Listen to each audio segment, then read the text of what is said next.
La science de l'ergonomie du cycliste a beaucoup évolué au cours des années. Des règles très rudimentaires de l'époque avec des fondements très douteux jusqu'à aujourd'hui, vraiment les analyses beaucoup plus approfondies avec l'utilisation de technologies avancées. Vraiment, il y a eu beaucoup d'évolutions. Bienvenue dans cette capsule présentée par Vélomag. Aujourd'hui, je vous parle de ce que je considère un peu être les 3 grandes révolutions dans l'histoire du domaine du positionnement cycliste. Pour expliquer un peu d'où on vient, où on en est et ce que l'avenir réserve.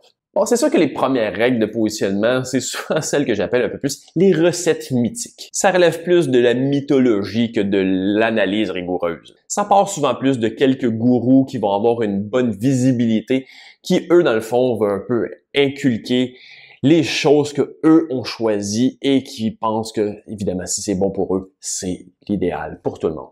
Et que si ça marche pas, ben finalement, c'est la faute du cycliste et non pas de la règle. Mais au début des années 70, c'est un peu, dans le fond, le début de l'analyse, qui culmine un peu en 1972 avec l'apparition du livre Cycling du Comité olympique italien.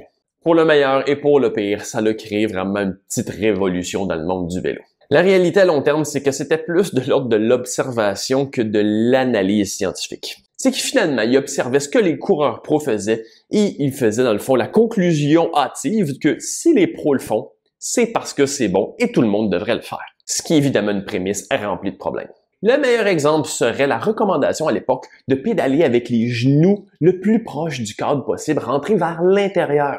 Oui, c'est vrai, les pros faisaient ça parce qu'à l'époque, contrairement à aujourd'hui, les chaussures n'avaient aucun support. On parlait pas de pédaler avec des chaussures clippées avec une semelle rigide en plastique ou en carbone.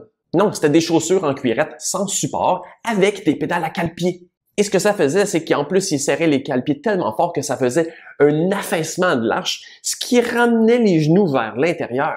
Finalement, c'était une conséquence néfaste de l'équipement disponible à l'époque, qui par la façon de faire des auteurs de ce livre, finalement, a été interprété comme une recommandation, dans le fond, une chose que tous les cyclistes devraient faire. Pas étonnant qu'à l'époque, les problèmes de genoux étaient un des problèmes les plus répandus. Mais malheureusement, c'est même encore quelque chose qu'on entend aujourd'hui de dire qu'il faut rentrer les genoux vers l'intérieur dans le cycle de pédalage. Donc, vous savez maintenant la provenance. Dans les années 80, ce qui est arrivé, c'est qu'il y a eu un peu plus, justement, d'analyse faite de façon, disons, avec la méthode un peu plus scientifique. C'est-à-dire de prendre des mesures sur différents paramètres. Malheureusement, là où ce qui était la limitation, c'est vraiment que les points de mesure étaient très restreints. Vraiment, les analyses étaient très incomplètes.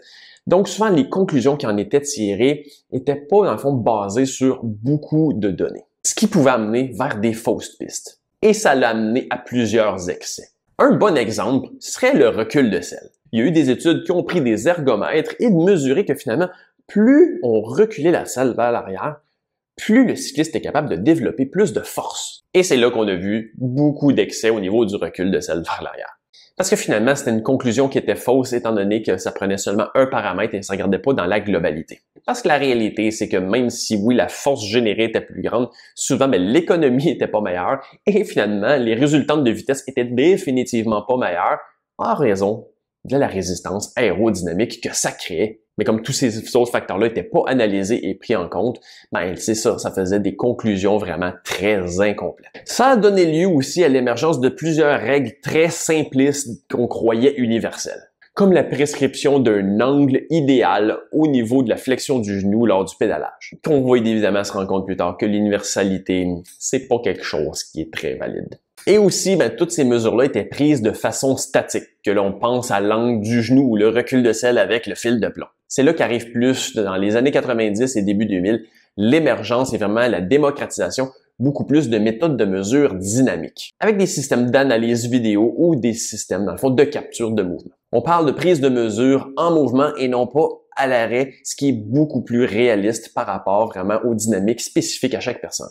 Aussi, c'est que les prises de mesure vont être plus variées et plus multiples. On regarde plus seulement l'angle du genou, mais on peut analyser le mouvement au niveau du bassin, l'angle au niveau de la cheville et plusieurs autres facteurs. Donc déjà, on a une analyse dans le fond qui est beaucoup plus complète dans son ensemble. Et on parle pas non plus de vraiment viser une mesure précise, universelle pour tous les gens, mais vraiment un peu de faire des comparatifs et de vraiment pouvoir analyser, voir s'il y a des améliorations ou des détériorations quand on va faire des changements. C'est que c'est un peu un détachement par rapport à l'ère des angles mesurés. On est beaucoup plus dans la personnalisation en faisant aussi vraiment une analyse posturale préalable avant de faire tout travail sur le vélo. C'est-à-dire de faire des tests au niveau de la mobilité, des asymétries, etc.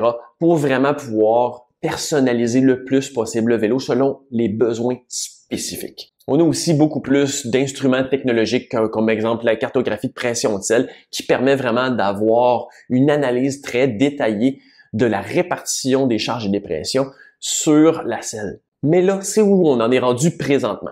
C'est quoi la limitation présente qui serait possible de briser dans les années futures? Ben pour moi, la prochaine grande révolution qui pourrait adresser une limitation présente, c'est au niveau de la dynamique de l'intérieur versus l'extérieur. Évidemment, à l'extérieur, le côté dynamique, le vélo qui bouge beaucoup plus dans tous les axes, la répartition de charge qui n'est pas la même en raison du vent et plein de différents facteurs, c'est toutes des choses qui ne peuvent malheureusement pas être recréées à l'intérieur.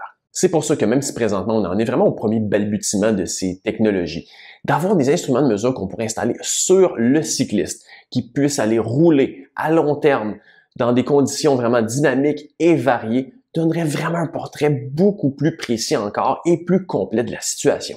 Pour moi, ce serait vraiment la prochaine barrière à défoncer pour arriver à une nouvelle révolution. Ça existe déjà et j'en ai un exemplaire ici, mais la réalité, c'est qu'il y a encore beaucoup de limitations parce que cette technologie-là est encore vraiment en phase embryonnaire. Et vous, la dernière fois que vous avez eu un service de positionnement, à quelle ère finalement pourriez-vous l'associer? N'hésitez pas à mettre ça dans les commentaires et on se voit pour une prochaine capsule.